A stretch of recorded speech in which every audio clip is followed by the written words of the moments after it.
जाऊया पुढच्या बातमीकडे। राहुल गांधींवर आजीवन निवडणूक बंदी घाला। भाजपचे खासदार निशिकांत दुबे यांनी हा प्रस्ताव आणलाय।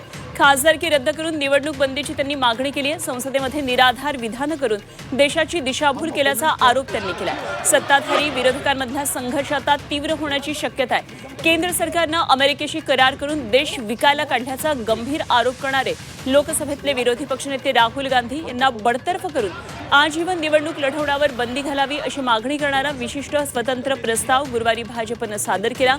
वास्तविक भाजपनं हक्कभंगाचा प्रस्ताव देण्याचा विचार केला होता, पण राहुल गांधींविरोधातील रणनीती बदलून भाजपनं आता अधिक गंभीर स्वरूपाचा प्रस्ताव सादर केलेला आहे। लोकसभेतील भाजपचे सदस्य निशिकांत दुबे यांनी हा विशिष्ट प्रस्ताव दिला। सोरोस फाउंडेशन तसंच देशाचे तुकडे करण्याचा प्रयत्न करणाऱ्या मंडळांची हातमिळवणी करून राहुल गांधी भारताचं विभाजन करायचं आहे त्या विरोधात लोकसभेच्या नियम 352(5) आणि नियम 35 अंतर्गत राहुल गांधींची खासदारकी रद्द करावी तसंच त्यांच्यावर भविष्यात निवडणूक लढवण्यावर बंदी घालावी असा ठराव सादर केला असल्याचं दुबे यांनी सांगितलं।